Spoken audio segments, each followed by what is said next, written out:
오늘 준비한 대로 강의를 진행해 보겠습니다.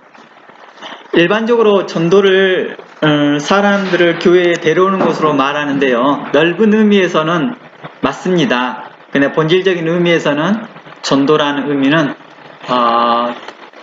그 성경에서 말하고자 하는 그 맥락에서는 전도는 성도를 교회로, 사람들을 교회로 데려온다는 의미보다는 전파하다, 가르치다라는 의미가 더 큽니다. 그래서 전도에 대한 헬라어 케리그마라는 단어가 있는데요. 전도라는 이 케리그마라는 이 단어는 복음 전파라는 것이 있습니다. 전도라는 것이 있습니다. 이게 이제 명사로서 케리그마이지만 동사로서 퀘리소라고 해서 복음 전파, 가르치다 이런 뜻이 있습니다. 증거하다라는 것이 있습니다. 그래서 우리가 좀 말을 좀 정리 좀 해보려고 합니다. 전도를 못한다. 이 말을 무엇으로 이해해야 되냐면, 전도를 못한다라는 것은 사람들을 교회에 인도하는 법을 잘 모른다라고 이해해야 되는 거죠.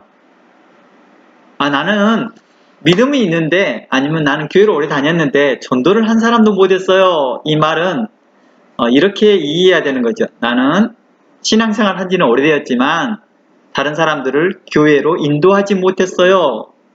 라고 하는 말이 될 것 같습니다.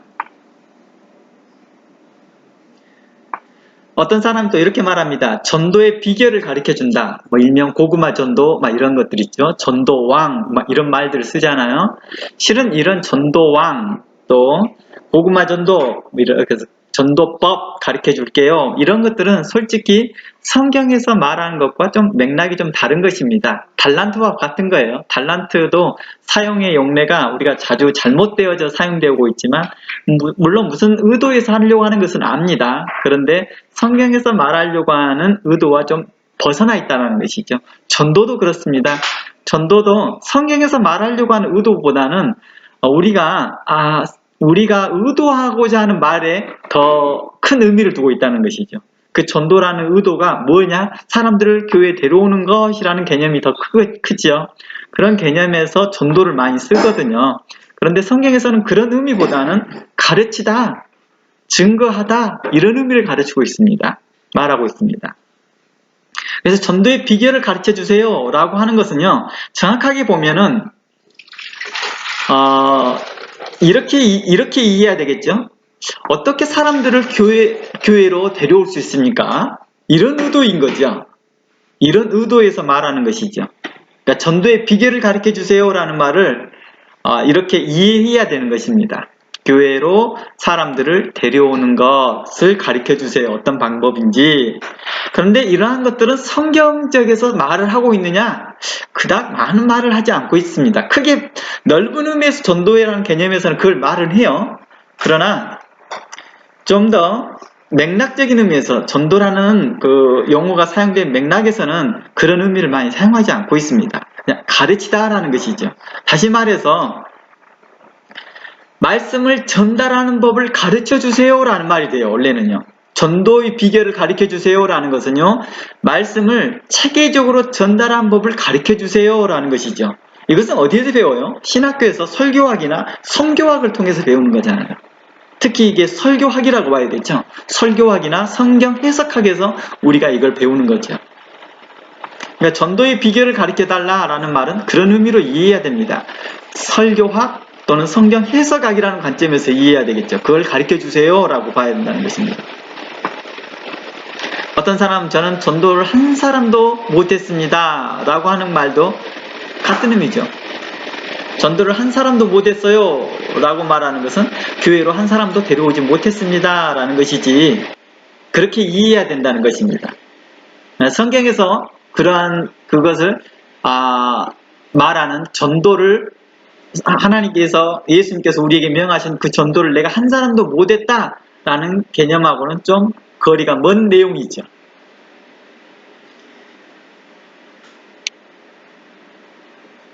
그래서 정확히 표현하면 전도의 비결은 권사님이나 일반 성도님들을 통해서 배우는 것이 아니라는 것이죠.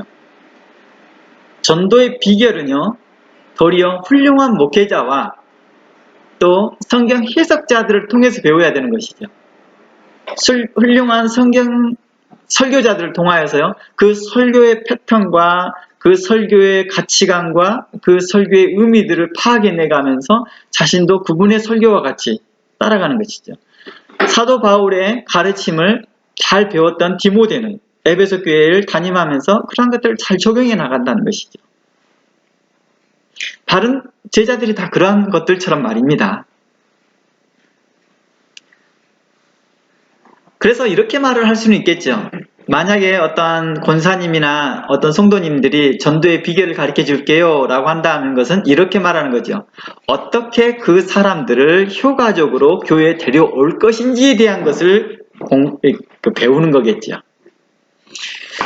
제가 오래전에 이제 한국에서 있는 동안에 이제 어느 그 대형 교회 안에서 매주마다 그 전도 일을 가져요.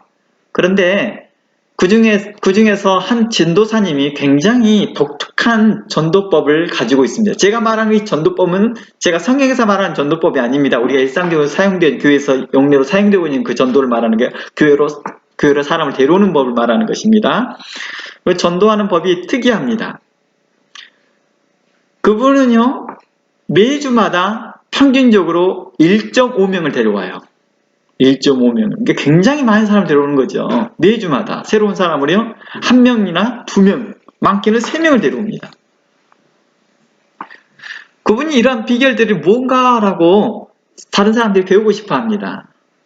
그분이 저에게 이제 말씀을 배우시면서 이제 제가 그 교회를 섬겼으니까요. 그 교회를 섬기면서 제가 협력 목사로 있으면서 그 교회에 있을 때 그분이 저에게 와서 함께 전도를 같이 하자고 나가자고 하더라고요. 그래서 전도하러 제가 따라 나가 봤습니다. 근데 그분이 전도하는 법이 저한테 이렇게 하면 돼요, 저렇게 하면 돼요 하고 방법을 가르쳐 주는 거예요. 사람들을 어떻게 컨택하는지를요. 나중에 그분이 다 하고 나서 저한테 이런 말을 하더라고요. 밥 먹으면서 이제 간단히 차를 마시는 거죠. 끝나고 나서 한두 시간 하고 나서 차를 마시면서 저는 일일 방문 학습지 교사였습니다. 그리고 자기는 세일즈맨이었습니다.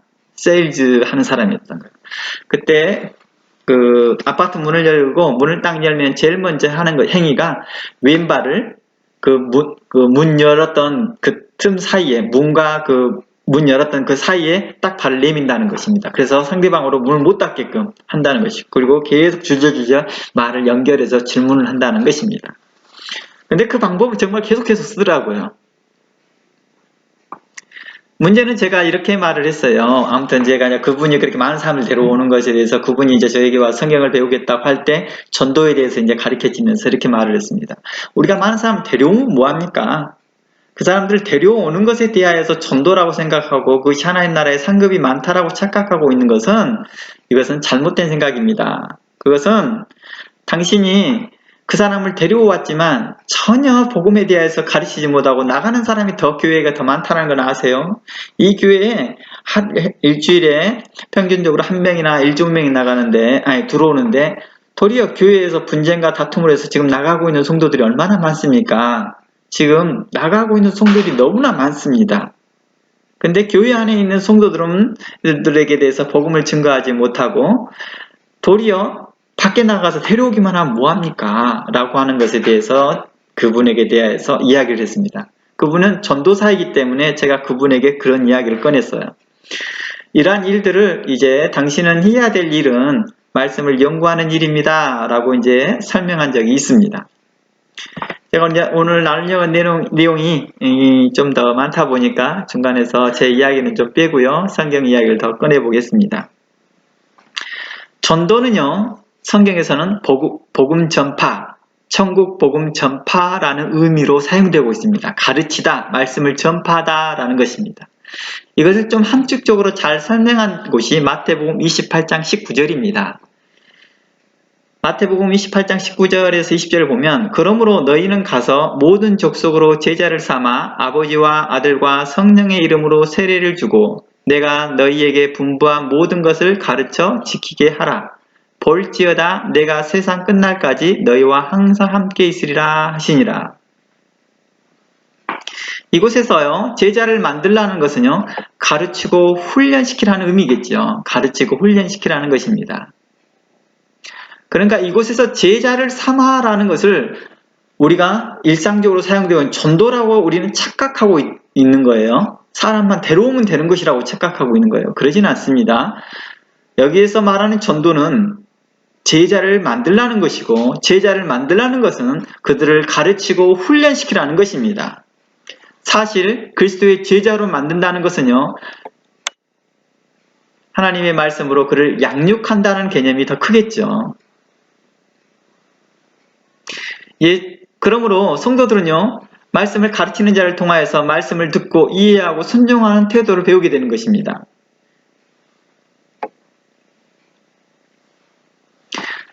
이제 이러한 관점 속에서 예수님의 지상명령에서 주어진 바 가라, 세례를 주라, 가르쳐 지키게 하라는 단어가 모두 다 제자 삼으라는 의미에서 사용되고 있는 것이죠. 제자를 삼아라 라는 관점이 있습니다. 이제 헬라어를 한번 좀 점검해 보려고 합니다. 우리가 지난번에 해주었던 제가 달란트 하면서 시간이 부족해서요, 이 내용을 다 못 다루는데요. 잠시 이 내용을 좀 다루고요. 원래 이 내용만 집중적으로 다루다 보면 좀 시간이 너무 많이 뺏기니까 전도에 대한 거에 대한 포인트만 둬서 이 본문을 좀 다뤄보려고 합니다. 헬라어에 적어보면 그러므로 너희는 가서 모든 족속으로 제자를 삼아 아버지와 아들과 성령의 이름으로 세례를 주라 라고 나와 있으면서요, 제가 세 단어가 있습니다. 거기서 보면 프로테스탄스 마테투 사테 밥티존테스라는 말이 나와 있거든요. 너희는 가서 제자를 삼아 세례를 주고 라고 나와 있습니다. 여기에서 보면 여길 보면 세 가지의 동사가 나와 있는 걸 볼 수 있습니다. 먼저 너희는 가서가 동사가 되어 있고요. 제자를 삼아도 동사로 되어 있습니다. 그리고 세례를 주고도 동사가 되어 있습니다. 그러니까 놀랍도록 이 세 동사가 함께 뭉쳐서 지금 한 문장을 이루고 있어요. 근데 우리가 말을 보니까 좀 더 문법 분해를 보니까 어떻게 나와 있어요? 동사는 동사인데 분사형 동사라는 것입니다. 너희는 가서라는 단어를 보면 명령 분사로 사용되고 있습니다. 그리고 또 밥티존테스라는 이 단어, 세례를 주고라는 이 단어를 봐도 분사형 동사인 것을 알 수 있습니다. 그러니까 자체 주동사는 딱 하나밖에 나타나지 않죠? 뭡니까? 제자를 삼아입니다. 한 문장에서 우리는 동사가 하나만 있어야 되겠죠? 동사가 하나만 있어야 됩니다. 일반적으로 그래야지 문장이 형성이 되잖아요. 이곳에서도 주동사는 제자를 삼아이고요. 나머지 두 동사는 보조동사라고 볼 수 있는 거죠. 주동사를 협력해주는 동사이겠죠. 그렇게 이해하면 될 것 같습니다.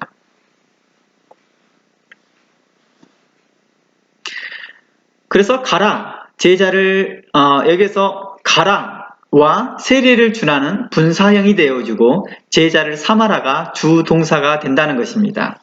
특히 첫 번째 단어에서 가라라는 이 동사는요, 분사로서 수동디포라고 쓰여 있는데요. 헬라어에서 이 수동디포는 좀 특별한 의미를 가지고 있습니다. 제가 다른 언어는 잘 모르겠지만 영어 표현에서는 이 수동디포의 개념은 없는 걸로 알고 있거든요. 물론 개념적으로는 중간태라는 게 있어요. 중간태라는 게 있긴 있지만은 이 수동디포라는 것은요, 헬라어에서의 또 중간태와 또 다른 의미를 가지고 있습니다. 이 수동디포라는 것은 좀 알아두면 좋습니다. 수동디포는요, 명령은 수동으로 받아요. 그러니까 가라라고 했잖아요. 그런데 명령은 수동으로 받았습니다. 그런데 가는 사람이 이 명령을 받을 때 기쁨으로 받고 행하는 것을 문법적으로 수동디포라고 말해요. 수동디포라고 하는 것은 능동적으로 해석해야 됩니다. 원래 해석은요. 수동적이면서도 디포넌트라고 해서요. 능동적으로 해석한다라는 개념입니다. 말은 수동으로 말을 들었어요. 네, 능동적으로 한다는 것입니다. 제가 그래서 헬라어를 가르칠 때 제 옛날 이야기를 많이 꺼내요. 저 어렸을 때 마징가 제트가 만화가 있었어요. 근데 시골에서 생활을 하다 보니까 마징가 제트 하는 시간하고 그리고 시골에 있다 보니까 벼나 보리 같은 것을 마당에 열어놔요. 추수해 놓고 난 다음에. 근데 그걸 걷어들일 시간이 마치 그 마징가 제트 하는 시간하고 너무 절묘하게 맞아요. 절묘하게 맞다는 거예요. 그러니까 그걸 막 테레비를 보고 있는데 엄마가 그러는 거예요. 기행함 나락 걷어라. 이렇게 해요. 벼 걷어라 이거예요. 이제 햇빛이 지니까 걷어놓아야 되는 거예요. 그런데 하기 싫은 거예요. 그런데 엄마가 안 그러면 테레비 끈다 라고 하니까 어쩔 수 없이 하는 거예요. 이걸 수동적으로 했다 라고 표현하고 싶어요. 이걸 수동적으로 했다.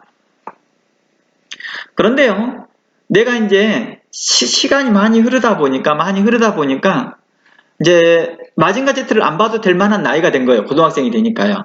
그러니까 또 여전히 시골에는 나락이 햇볕에 땡땡 말리고 있어요. 시간이 되면 이제 해가 무르지어가게 되면 내가 알아서 뭡니까? 그 나라를 걷어들이는 거예요. 내가 알아서 걷어들이는 거예요. 누구의 명령도 없이 스스로 하는 것이죠. 이걸 능동적이라는 것이죠. 이걸 능동적으로 했다는 거 하는 거예요. 그럼 수동 기포는 무엇이냐? 했더니 내가 이것을 나락을 걷는데 부모님의 말씀이 기억이 난 거예요. 나락을 거두는데 기억이 나서 수동적으로 해요. 그런데 이 거둠이 내게 기쁨이 된다는 거예요. 내게 기쁨이 된다는 거예요. 이걸 통해서 내가 부모님에도 기쁨이 되고 이 나락을 걷어서 또 버리지 않는 거예요. 썩지 않게 하는 것이죠. 많은 사람들이 유익을 주니까. 그리고 내게 기쁨이 된다는 것입니다. 이걸 수동기포다 이렇게 표현을 하거든요. 아마 여러분들이 이 말을 그렇게 이해했으면 좋겠습니다. 그러니까 가서라는 말은 수동기포의 개념에서 명령은 수동적으로 받았지만 가는 사람이 이 명령을 기쁘게 여긴다는 것입니다. 그리고 이 일을 행한다라는 것에서 문법적으로 표현해 봤다는 것입니다. 두 번째, 세례를 주고라는 말이 나와 있죠. 이 세례는 주고라는 이 단어에서 보면 이 세례를 주다라는 것에 있어서는 수동 디포넌트 동사가 없거든요. 기능이 없거든요. 능동태거든요. 태가요. 그러니까 능동적으로 주라 이거지요. 능동적으로 주라 이것입니다. 이것도 분사입니다. 분사는 일반적으로 형용사의 성질을 가지고 있어요. 형용사의 성질을 가지고 있는 동사다라고 표현을 하거든요. 분사를요. 형용사의 성질을 가지고 있는 동사. 쉽게 말하면 앞에 나온 주동사들, 즉 제자를 삼아에 대한 주동사를 설명해주는 동사로 이해하면 된다는 것입니다. 독립된 동사가 아니라는 거예요. 독립된 동사가 아니라 주동사를 설명해주기 위한 동사다. 이렇게 설명하면 좀 더 편할 것 같습니다. 세례를 주고 라는 것은요. 시제적으로는 현재 분사이거든요. 그런데 주동사가 부정과거이기 때문에 부정과거이기 때문에요. 번역할 때는 주동사를 따라서 현재지만 과거형 상태로서 동작을 말해주어서 설명합니다. 그러한 개념에서 설명하는 거예요. 그러니까 부정과거라는 것은 미래적인 사건을 이야기한다고 이미 한다면 세례도 미래적인 사건이라 표현하면 좋을 것 같습니다.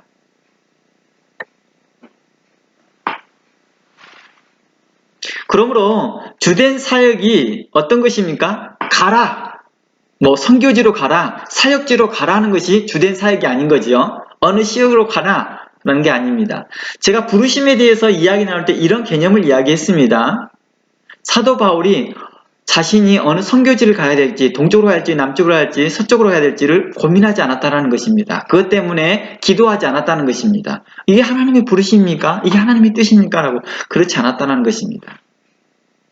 이런 관념에서 가라라는 주동사가 되지 않고 이것은 지금 현재 제자를 삼는 일에 있어서에 대한 보조 역할을 하고 있는 거라는 것입니다.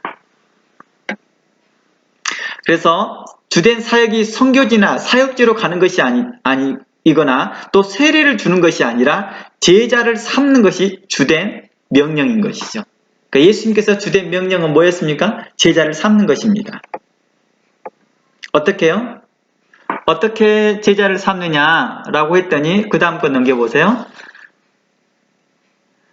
바로 에이스토 오노마, 제가 이걸 번역을 안 해놨네요.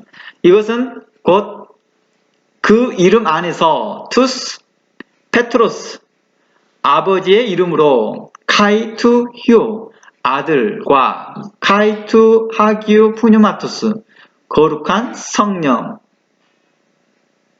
표현되어 있는 거죠. 다시 말해 아버지와 아들과 성령의 이름 안에서 아니면 성령의 이름으로 세례를 주는 것이라 라고 말하는 것입니다. 그리고 이름으로 가라 라는 개념이 되어지고 제자를 삼아 라는 것이죠. 이곳에서 주동사가 제자를 삼는 것이니까 어떻게 제자를 삼는 것이에요? 세례를 줄 때 아버지와 아들과 성령의 이름으로 세례를 주는 것이 바로 뒤에 되어지는 에이스토, 오노마, 파테르, 휘오스, 하기오스, 푸뉴마토스를 설명하는 게 아니라 제자를 삼는 일에 그 초점이 있다는 것입니다. 이해되어졌죠? 그리고 가고 세례를 주는 것도 또한 이의 범주 안에 들어있어야 되겠죠. 그러니까 이렇게 말하면 좋겠죠? 아버지와 아들과 성령의 이름으로 제자를 삼습니다. 이게 바로 주동사입니다. 그리고 세례를 줄 때도 그래야 될 것이며 갈 때도 그러하는 것이겠죠. 일반적으로 세례는 구원에 대한 증거로 이해됩니다. 그러나 오늘 마태복음 본문에서는요. 제자로서의 자격이 되는 자에게 세례를 준다라는 의미로도 해석이 가능하다는 것입니다. 즉 회개하고 돌아온 자들 중에 제자로 삼는 것으로 이해될 수 있다는 것입니다. 다시 말해 예수 그리스도에 대한 믿음을 가진 자들에게 주는 것이라 볼 수 있는 것이죠. 사도 바울이 제자들을 따로 삼았다라고 하는 말이 나오거든요. 그리고 디모데도 그의 제자 중에 한 사람이었습니다. 그런데 잘 보세요. 고린도 교회 성도들을 향하여서요. 제자라고 표현을 하지 않잖아요. 그렇죠? 그냥 성도인 거예요. 자신을 따르겠다라고 하는 그 사람에 대하여서 그는 말을 하고 있는 거죠. 혹시 사도 바울이 바나바와 큰 다툼이 생긴 것을 우리는 잘 압니다. 누구 때문이죠? 마가 때문이죠. 근데 마가를 제자로서 데려갈 거냐 말 거냐를 가지고 싸웁니다. 그가 성도냐 아니냐를 가지고 싸운 게 아니거든요. 무슨 말이 하려고 하는지 의도를 알겠죠? 그러니까 제자를 삼는 일에 있어서는 무언가에 검증돼야 될 필요성들이 있는 거죠. 그래서 디모데 전후서를 통하여서 사도 바울은요. 목회서신이라고 우리가 일반적으로 목회서신이라고 하는 그곳에서 뭘 해요? 집사는 어떻게 해서 뽑고 감독과 목회자들은 어떤 사람을 통하여서 어떤 사람들이 되어야 한다라고 말을 해주고 있잖아요. 바로 이러한 관점에서 제자를 삼을 때 태도를 이야기하고 있다라고 하는 것입니다. 즉 제자를 삼는다는 것은 이렇게 이해될 수 있습니다. 그리스도 안에서 하나님의 사람으로 세우는 것이다 라고 볼 수 있는 거겠죠. 또한 그리스도 안에서 사랑으로 함께 지체된 자를 세우는 것이다 라고 말할 수도 있겠죠. 또 하나님 말씀으로 교훈하고 책망하고 바르게 하고 의로 교육하고 해서 그들로 하나님의 사람으로 세운다 라는 관점 속에서 이해될 수 있습니다. 제자를 삼는다 라는 관점, 말씀을 전하는 자를 본받게 한다, 또 말씀을 전하는 자를 통하여서 듣는 자, 교훈받는 자라고도 이해될 수 있지요. 제자를 삼는 것은 바울과 같이 말씀으로 해산하는 것 같다라고도 표현합니다. 제자를 훈련시키는 것은요, 말씀을 전하는 자를 본받게 하는 것이죠. 그러므로 말씀을 증거하는 자의 삶이 우리에게도 또 얼마나 중요한지를 우리에게도 또한 설명하고 있다는 것입니다. 여기에서 이제 보면 너희들은 가라. 그리고 그들에게 모든 것을 가르쳐 지키게 하라 라고 말합니다. 마태복음 28장에서요.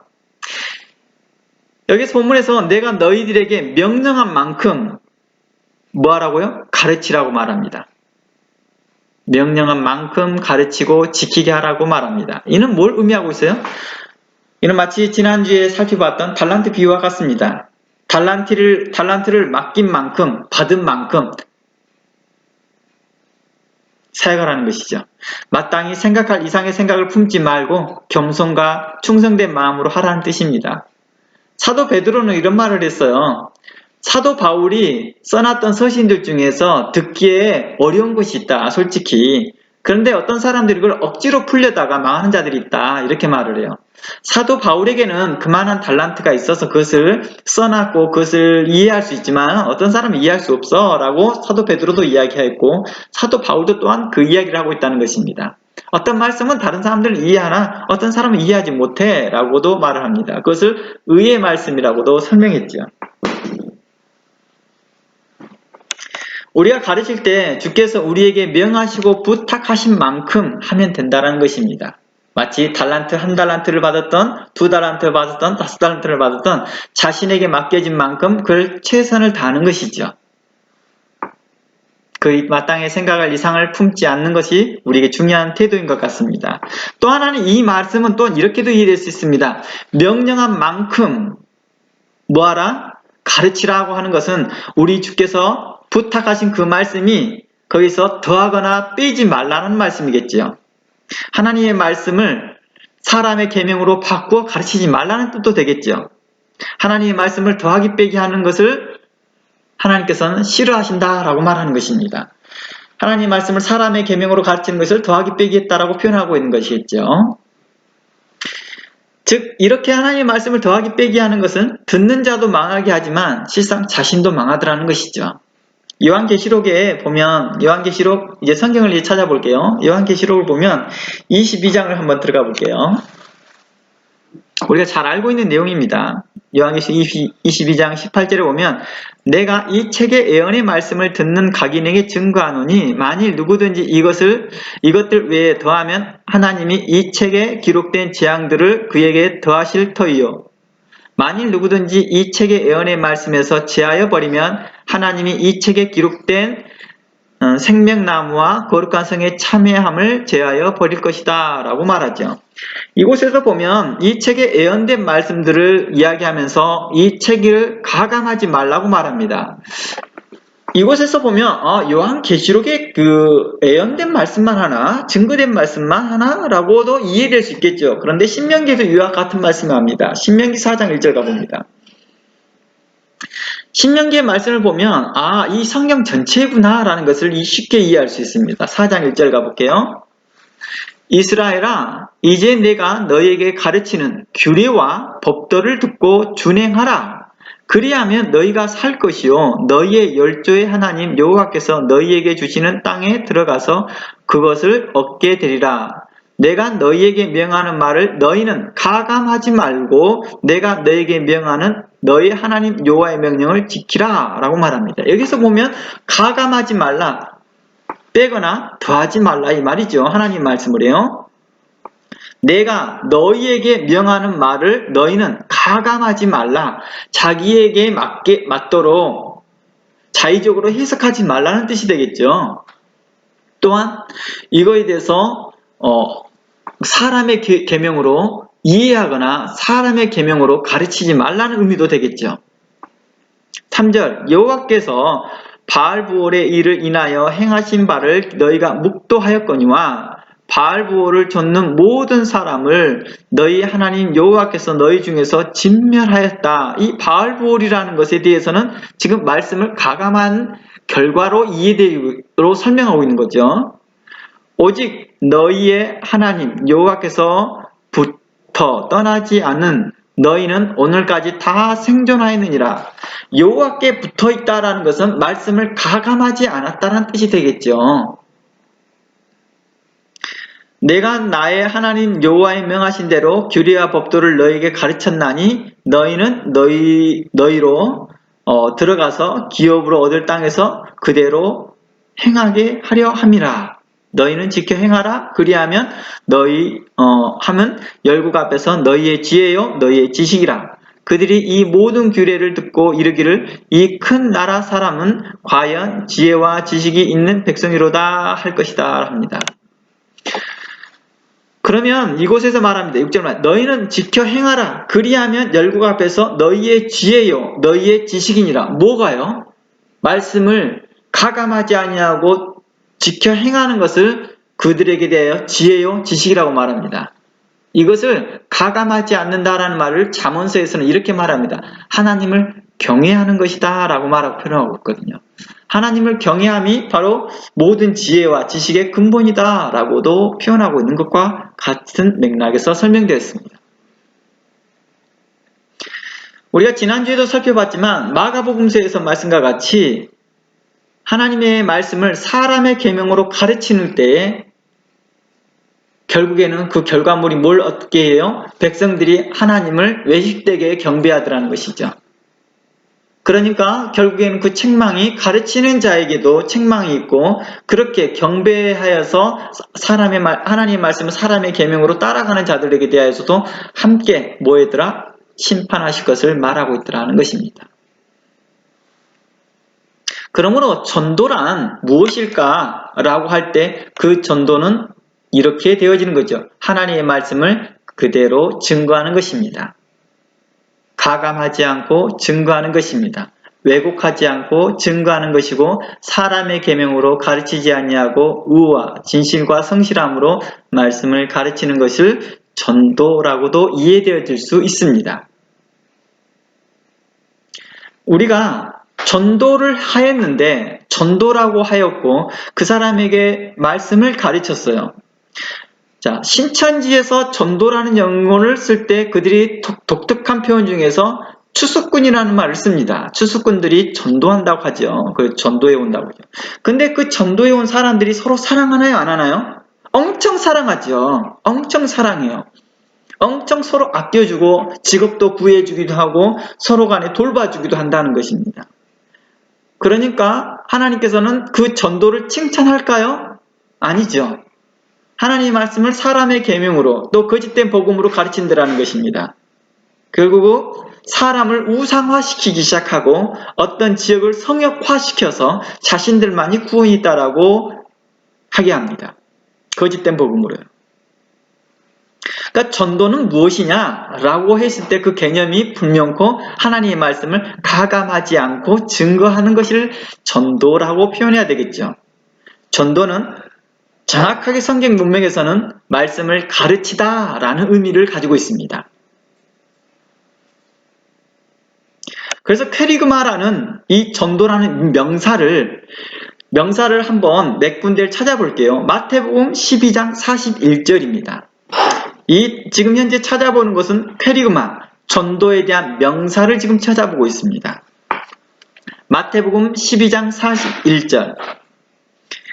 심판 때 닌느웨 사람이 일어나 이 세대 사람을 정죄하리니 이는 그들이 요나의 전도를 듣고 회개하였거니와 요나보다 더 큰 이가 여기 있다 라고 말합니다. 이곳에서 보면 요나의 전도를 듣고 라고 말하죠. 전한 말씀인 거예요. 우리나라 그 성경의 번역은 완벽하게 잘 번역을 했거든요. 전자, 전하다, 말씀 도자, 말씀을 전하다를 전도라고 했어요. 그런데 이 말이 잘못 전달이 되어져서 사람들을 교회에 데려오는 것으로 이해되어지고 있다는 것입니다. 그러나 우리나라 성경은 완벽하게 잘 번역이 되어졌는데도 불구하고도 읽는 사람이 이상하게 그것을 이해하고 있거나 전하는 사람이 이 전도의 개념을 잘못 이해하고 있다는 것입니다. 전도는 말씀을 가르치는 것입니다. 요나의 전도는 뭡니까? 요나가 가르쳤던 도입니다. 그것을 듣고 회개했다고 말합니다. 이 전도는 복음 전도, 또 하나님의 말씀, 또 하나님의 나라의 전파라고 이해되어지는 것이죠. 이 말을 듣고 회개했다는 것입니다. 로마서 16장 25절. 로마서 16장 25절. 나의 복음과 예수 그리스도를 전파함은 영세로부터 감추었다가 라고 나와 있습니다. 이곳에서 말하는 그리스도를 전파함은 이라고 이 전파라는 이란 단어가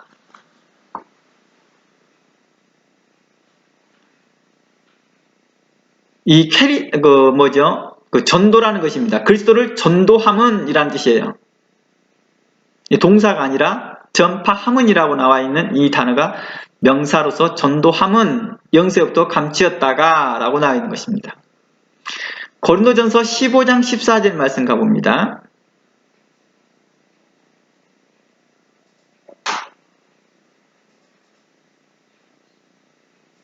이곳에도 보면 15장 14절 그리스도께서 만일 다시 살지 못하였다면 우리의 전파하는 것도 전도하는 것도 헛것이요 또 너희의 믿음도 헛것이다 라고 말합니다.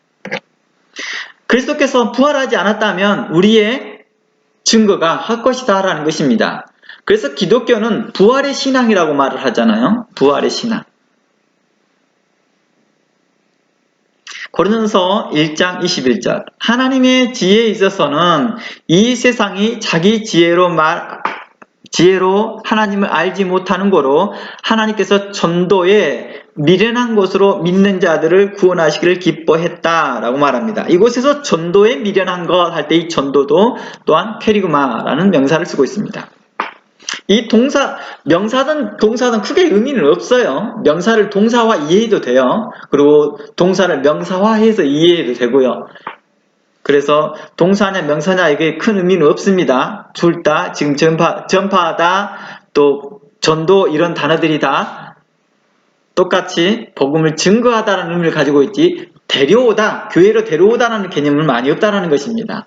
물론 성경 전체적인 의미에서 사람을 어디로 데려오는 개념도 전도라는 개념과 연결시켜서 해석할 수 있다라고는 말을 했습니다. 그 대표적인 것이 사마리아 여인도 예를 들 수 있겠죠. 자, 마태복음 4장 17절 말씀 가봅니다. 마태복음 4장 17절에서 이때부터 예수께서 비로소 전파하여라는 이 전파가 바로 캐리소, 바로 복음,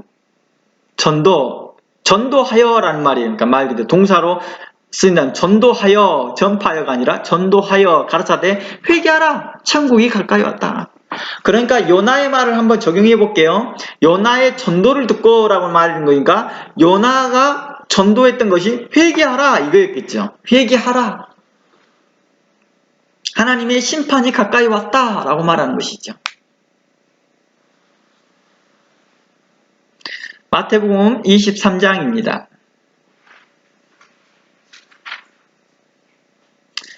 예수께서 온 갈릴리를 두루 다니다가 저희 회당에서 가르치시며 천국 복음을 전파하여 라고 할 때 이 전파라는 단어가 뭐예요? 천국 복음을 전파하다, 전도했다는 거예요.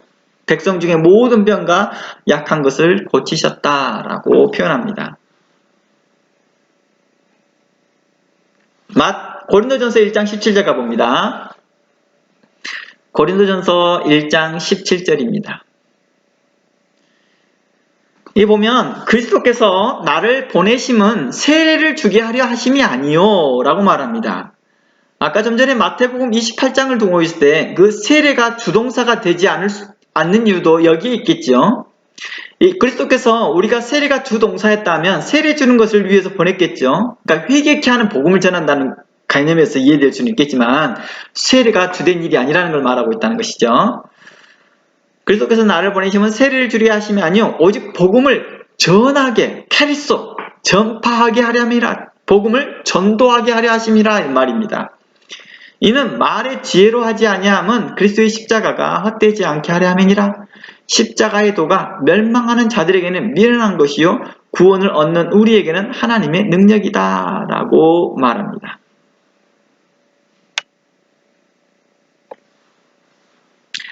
디도서 1장 1절 한번 가봅니다.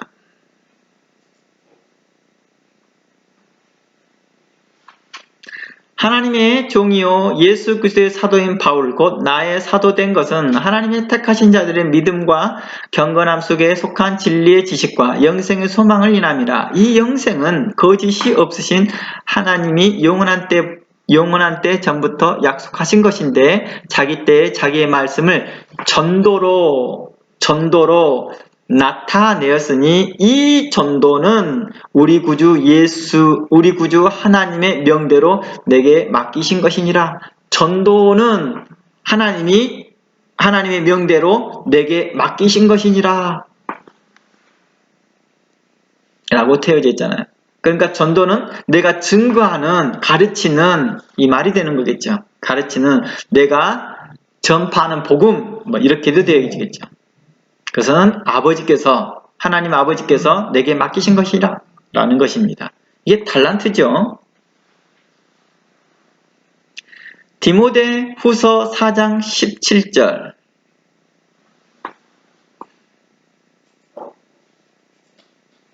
로마서 한번 가보죠, 그냥요. 로마서의 말씀 가보죠. 로마서 16장 가봅니다. 일일이 다 찾아보기는 어렵고요. 로마서 16장 25절. 보면, 이거, 내가 아까 살펴봤던 내용이네요. 죄송합니다. 나의 복음과 예수 그리스도의 전파함은 영세로부터 감추었다가 했던 건 맞나요? 아까 찾아봤나요? 네, 찾아봤던 내용 같습니다. 자, 골로새서의 말씀 가봅니다. 그러면요, 이제 골로새서의 말씀을 통해서 우리가 우리 주제로 주었던 말씀이죠. 골로새서의 말씀이요. 골로새 4장 3절 가봅니다.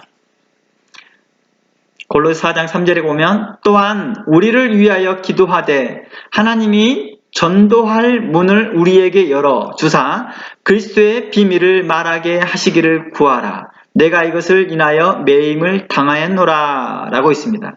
제가 지금 헬라어 보내준 거 있죠. 그거 한번 피워보시기 바랍니다. 카톡에다 제가 보내드린 거 있죠? 한번 보여줄래요? 이곳에서 보면 제가 한번 헬라어를 쭉 읽어보면 호테오스 아노크세 휘민 띠란 투 로구 나있죠? 여기에서 전도할 문 할 때 이 전도란 단어가 뭘로 나왔어요? 캐리소로 나오지 않았죠? 캐리그마나 캐리소로도 안 나왔다는 것입니다. 뭘로 나왔어요? 로그로 나왔습니다. 원형을 보니까 로고스예요. 그렇죠? 그러니까 이 내용을 한번 보면 이곳에서 보면 전도할 문이라는 말은 헬라어를 이렇게 직역을 해보면 말의 문이 되는 거죠. 로고스는 말이라는 뜻이거든요. 말 또는 말씀 이런 뜻이 되거든요. 그래서 우리나라 그 성경을 보면은요, 우리나라 성경을 보면 이게 또 뭐랄까요, 가로쳐져 갖고 말씀의 문이라고도 표현되어 있어요. 우리나라 성경을 보면은요, 말씀의 문이라고도 표현되어 있습니다. 특히 NIV 성경에서는요, 이것을 어떻게 내어져 있느냐면 God may open a door for our message라고 표현했습니다. 말씀의 문으로 이해했다는 거예요. 그러니까 open a door for our message라고 표현되어 있다는 것입니다. 전도할 이라는 개념을요.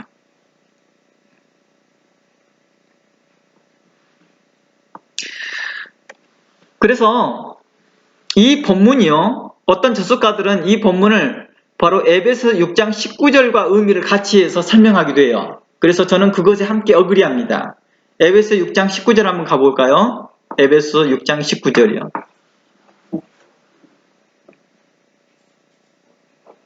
에베소서 6장 19절의 말씀에 가보면 이런 말씀이 있습니다. 또 나를 위하여 구할 것은 내게 말씀을 주사 나로 입을 열어 라고 나와있죠. 입을 열어 복음의 비밀을 담대히 알리게 하옵소서 라고 나와있다는 것입니다. 바로 이 본문과 연결시켜서 바로 전도할 문이 바로 말할 수 있는 입을 말한다 라고 표현해진 것입니다. 그러므로 골로새서에서 전도할 문을 열어달라는 요청은요, 선교할 수 있는 기회와 환경을 달라는 그 기도가 아니라 곧 말문, 곧 입을 담대히 열어서 복음을 증거할 수 있도록 해달라는 기도 요청이라고 할 수 있는 것입니다. 특히 골로새서 그 3장에서 보면서요, 4절을 한번 보면 그 4절 문명을 더 분명히 주고 있습니다. 한번 봐볼까요? 골로새서 다시 들어가 볼까요? 골로새서 4장 4절이죠. 4장 4절 문맥에 보면 그리하면 그렇게 하게 되면 전도의 문을 열어주면 그러면 내가 마땅히 할 말로서 이 비밀을 나타낼 것입니다 라고 나와 있잖아요. 그러니까 문맥에서 보니까 이 말문을 열어주면 내가 마땅히 할 말을 하겠습니다 이 말입니다. 마땅히 그리스도의 비밀을 나타내겠습니다 이 말입니다. 그러니까 문맥상에서도 전도의 문이라는 말이 어떻게 되어져요? 말 그대로 말씀을 가르칠 수 있는 입을 열어주십시오 라고 하는 말로 이해되어지면 좋겠죠. 그러니까 전도라는 캐리소가 따로 있는데, 캐리그마가 따로 있는데 왜 굳이 그렇게 번역을 했는지는 약간 저도 모르겠지만, 아무튼 전도의 문보다는 바로 말할 수 있는 입이라고 표현하면 좋겠습니다. 그러므로 특정 선교지나 선교사로서 들어가기 힘든 지역에 들어갈 수 있도록 비자 문제나 재정 문제나 여러 가지 환경 문제를 해결해달라는 요청의 기도가 아니라는 것입니다. 그렇게 그걸 요청한 것이 아니라는 것입니다. 골로새서 4장에 말한 본문에서는 그것과 거리가 좀 먼 거죠. 물론 재정 문제나 비자 문제나 이런 것에 대하여서 기도를 부탁할 수는 있는 것입니다. 기도를 부탁한다 해서 문제되는 건 아닙니다. 그러나 골로새서 4장에서 말하고 있는 전도의 문을 열어달라고 하는 부분과 거리가 멀다는 것입니다. 바로 입을 담대히 열어서 복음의 비밀을 나타내게 하여 주시옵소서 이 말입니다. 물론 성경 전체로 확장을 시켜야 한다면 이런 기도를 우리는 많이 권장합니다. 이렇게 비자 문제나 또 재정 문제 해결할 수 있도록요. 그러나 그것이 주된 일이 아니라는 것은, 주된 기도의 내용이 아니라는 것입니다. 정말 목회자를 위해서, 사역자를 위해서, 선교사를 위해서 기도할 의도라 한다면 그들의 입이 담대하게 벌어지게 해 주십시오 라고 하는 것입니다.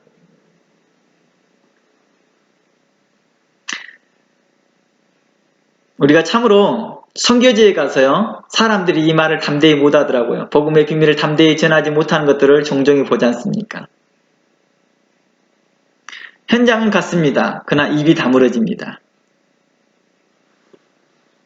우리가 성경을 연구할 때, 살펴볼 때 중요한 것이 바로 문맥에서 말하고자 하는 그 맥락입니다. 그 맥락을 잘 찾아가는 것입니다. 그리고 성경 전체에서 말하고자 하는 것을 넓혀가면서 성경적 개념을 찾아가는 게 좋겠죠.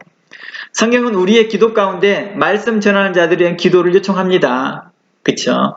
이 요청은 많은 사람들을 불러 모아달라는 요청이 아니라는 것입니다. 우리가 자주 기도할 때 우리 교회 부흥케 해 주시옵소서 이렇게 하는 그 기도에 맥락이 없다라는 것입니다. 성경의 맥락보다는 우리 목사님 복음의 비밀을 담대히 나타나게 하옵소서 이렇게 기도하라는 것입니다. 사도 바울은 그런 맥락에서 자신을 위해서 기도해달라고 요청한 것입니다.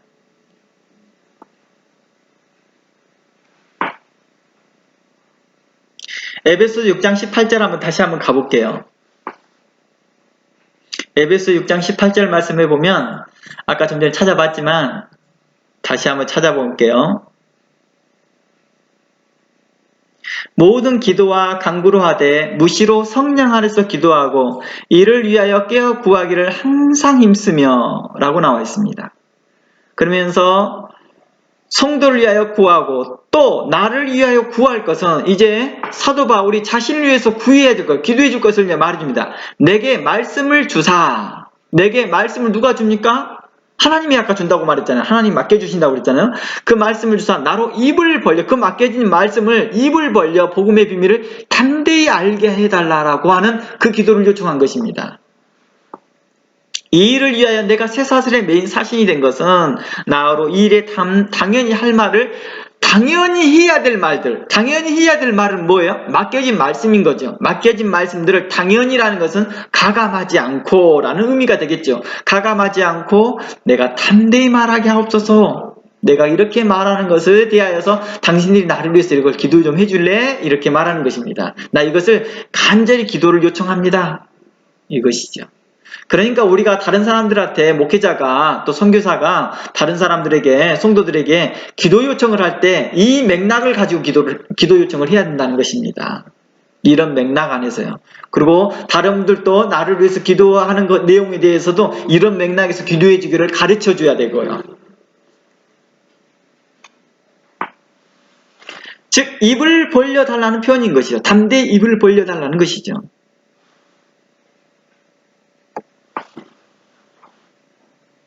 당연히 해야 할 말, 곧 복음의 비밀을 입을 벌려 담대히 증거할 수 있도록 해달라는 요청인 거죠. 즉 골로새서와 에베소서의 본문의 초점은 그들이 어떤 특정 지역을 들어가고자 애쓰면서 중보기도를 요청한 것이 아니라는 것입니다. 현재 그들이 증거되고 증거할 장소에서 해야 할 말, 곧 복음의 비밀을 증거할 수 있도록 마음을 강하게 하고 담대케 해달라는 말씀인 거지요.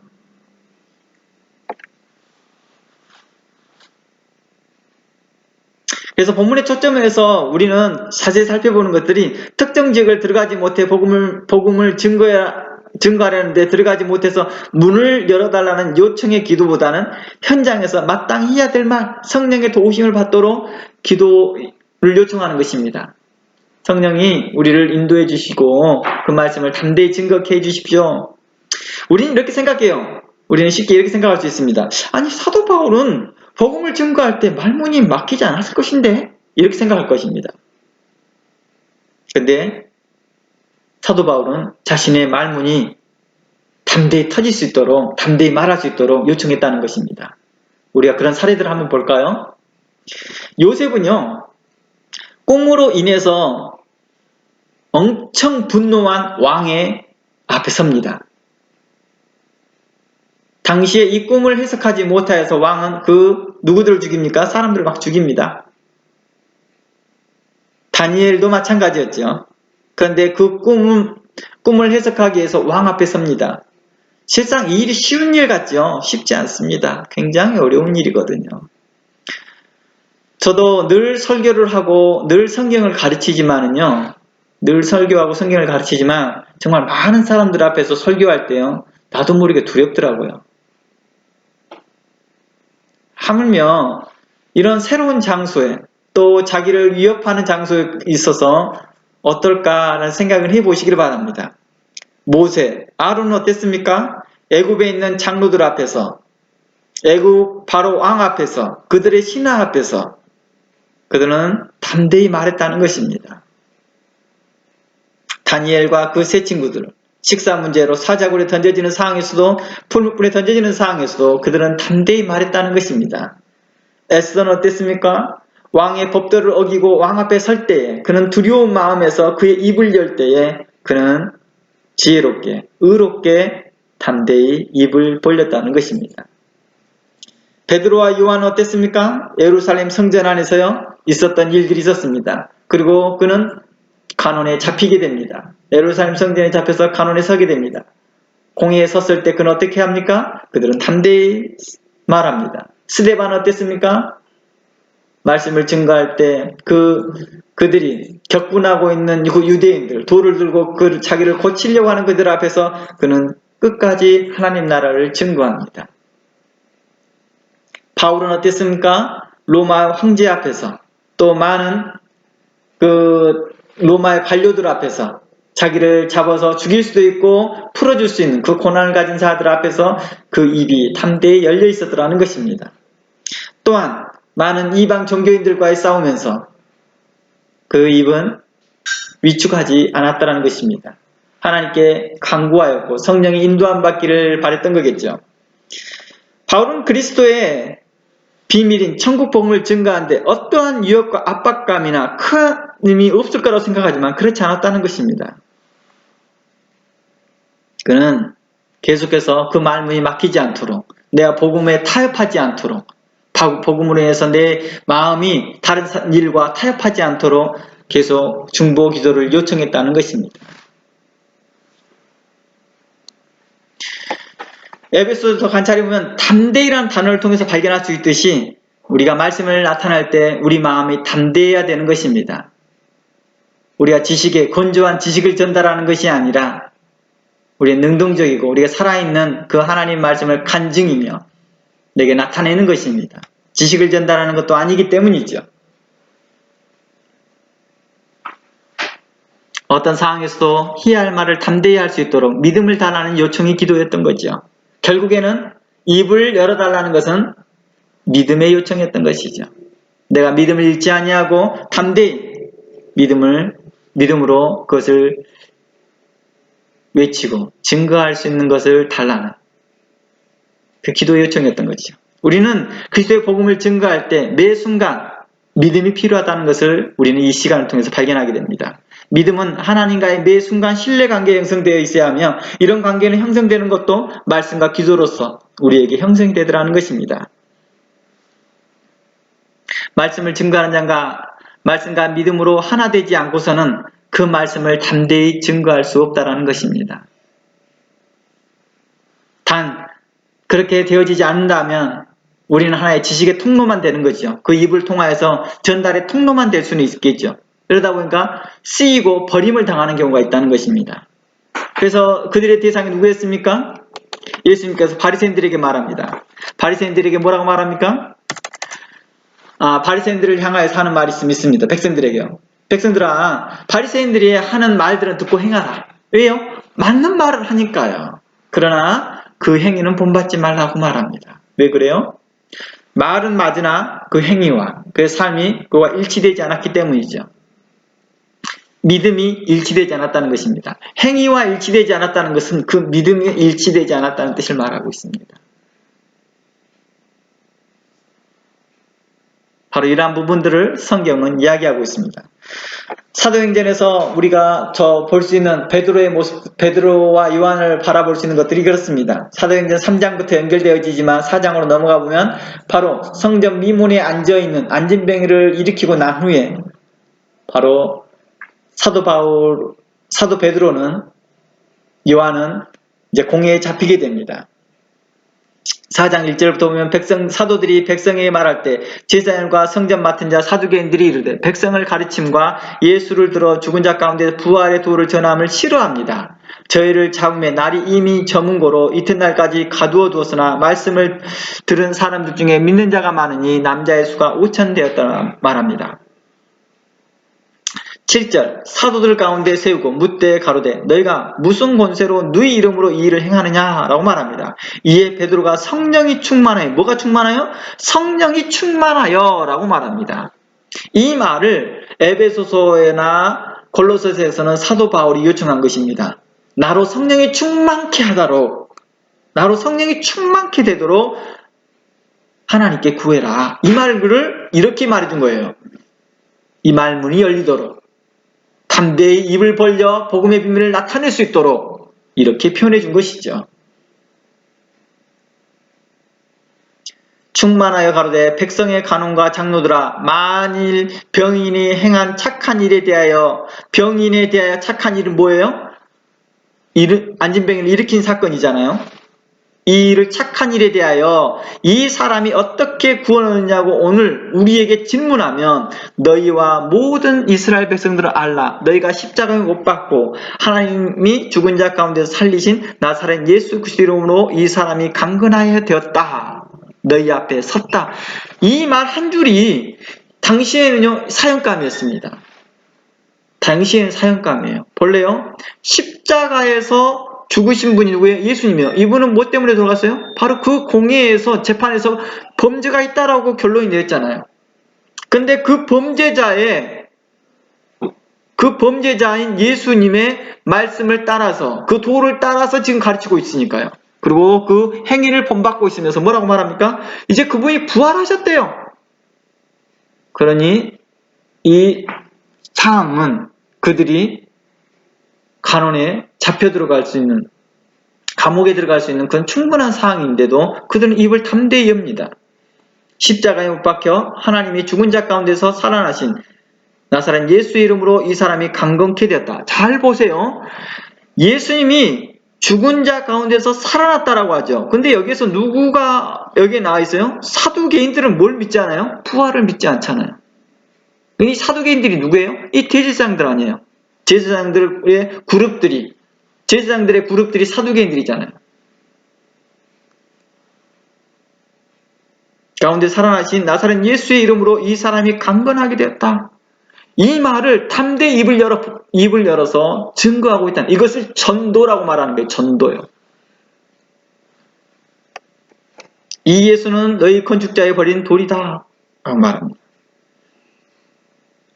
18절 아무튼 이런 사건들이 벌어지고 난다. 18절 그들을 불러 경계하여 도무지 예수의 이름으로 말하지도 말고 가르치지도 말라 하니 베드로와 요한이 대답하여 가로되 하나님 앞에서 너희의 말을 듣는 것이 하나님 말씀 듣는 것보다 옳은가 판단하라. 놀랍잖아요. 이 말까지 할 수 있다는 건 더 놀라운 일이에요. 그냥 나중에 군중의 심리 때문에 그래 베드로와 요한은 놔줘야겠다라고 대지상과 그 주변 사람들이 이제 그냥 타일러서 보내려고 합니다. 최소한 자신들의 체면 유지라도 하려고요. 그랬더니 베드로는 그래 알았다라고 아니면 침묵하고 간 게 아니었다는 거예요. 침묵하고 하거나 알았다고 한 게 아니라 도리어 그들에게 또다시 말합니다. 담대히 말합니다. 내가 하나님 앞에서 너희 말을 듣는 것이 하나님 말씀 듣는 것보다 옳은가 판단하라 이렇게 말하잖아요. 우리는 보고 들은 것을 말하지 않을 수 없다. 21절 간원들이 백성을 인하여 저희들을 어떻게 멸할 도리를 찾지 못하고 다시 위협하여 놓아주니 이는 모든 사람들이 그 된 일을 보고 하나님께 영광을 돌렸다라고 말합니다. 우리 여기까지 잠시 나누고요. 좀 쉬었다가 두 번째 시간 갖겠습니다.